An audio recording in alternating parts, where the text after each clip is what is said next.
Aujourd'hui, plus que jamais, on te dit de te laver les mains avec du savon. Sais-tu que le savon est d'ailleurs présent dans les produits de lessive, comme les détergents? En petite quantité, c'est vrai, mais c'est lui qui fait toute la différence. Mais qu'est-ce qui fait du savon le super-héros de notre hygiène? Comment fait-il pour lutter contre les tâches les plus tenaces et les virus les plus redoutables, comme le coronavirus? Pour le savoir, je te propose 4 expériences simples à faire chez toi. Première expérience, comment dévier un filet d'eau.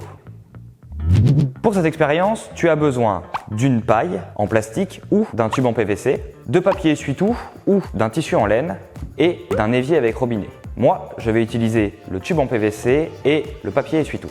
Frotte au moins 10 fois ta paille ou ton tube en PVC avec l'essuie-tout. 1, 2, 3, 4, 5, 6, 7, 8, 9. Et 10. Et fais bien attention de ne pas toucher le tube en PVC ou la paille avec les doigts. Approche ensuite la paille ou le tube du filet d'eau sans le toucher. On peut voir que le filet d'eau est dévié, il est attiré vers le tube. Place aux molécules. La molécule d'eau est composée de 3 atomes, un atome d'oxygène et 2 atomes d'hydrogène. On dit que la molécule d'eau est un dipôle. L'atome d'oxygène possède 2 charges négatives et chaque atome d'hydrogène possède chacun une charge positive. En frottant le tube avec l'essuie-tout, le tube arrache des électrons à l'essuie-tout. Donc, il se charge négativement, car les électrons, eux, sont toujours chargés négativement. Ces charges négatives vont attirer la partie positive de la molécule d'eau, et donc le filet d'eau va être dévié avec elle en direction du tube.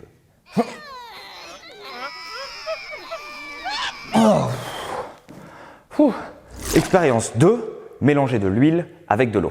Pour cette expérience, tu auras besoin de 2 bocaux en verre avec un couvercle, de l'huile et de l'eau.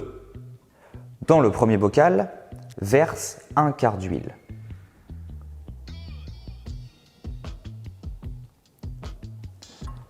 Dans le deuxième bocal, verse d'abord une moitié d'eau. Puis, verse l'huile dans le deuxième bocal et l'eau dans le premier. Agite-les pendant environ 10 secondes.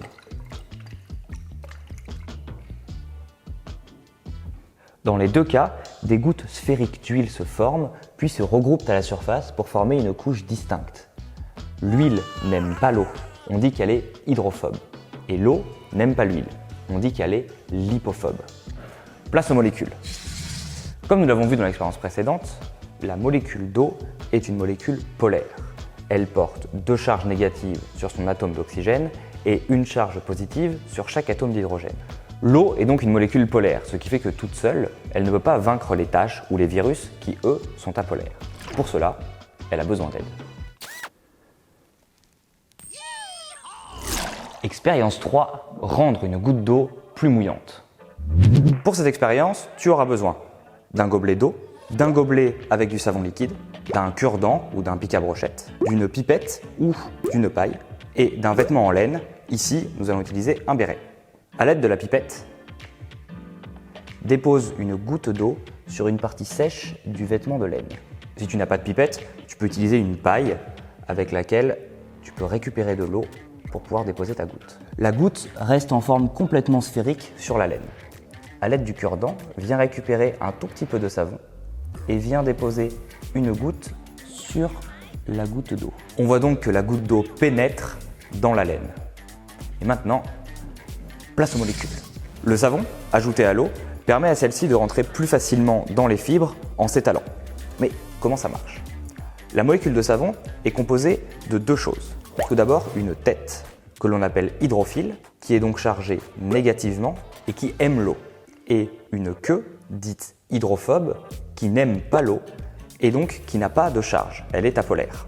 Lorsque l'on pose une goutte de savon sur une goutte d'eau, les molécules de savon viennent se positionner la tête dans l'eau et la queue, qui n'aime pas l'eau, dans l'air. Elles vont donc recouvrir toute la surface de l'eau. Le savon, lui, a une tension de surface moins grande que l'eau, ce qui va donc permettre à la goutte de s'étaler et de pénétrer plus facilement dans les textiles. Cependant, lorsque toute la surface est recouverte de savon, Certaines molécules n'ont pas d'autre choix que de rentrer à l'intérieur de l'eau. Mais les queues hydrophobes, qui n'aiment pas l'eau, vont tout faire pour ne pas être en contact avec cette dernière. Pour cela, ils vont former ce que l'on appelle des micelles, des boules avec à l'extérieur la partie hydrophile et à l'intérieur, en contact les unes avec les autres, les queues hydrophobes. Ainsi, les queues hydrophobes n'ont pas de contact avec l'eau. Ces petites sphères s'appellent donc des micelles.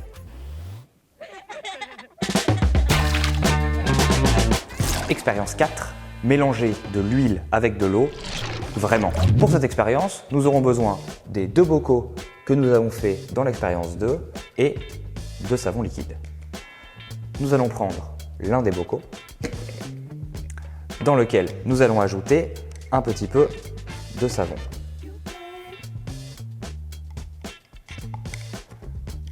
Nous allons maintenant refermer le bocal, puis de nouveau agiter les deux.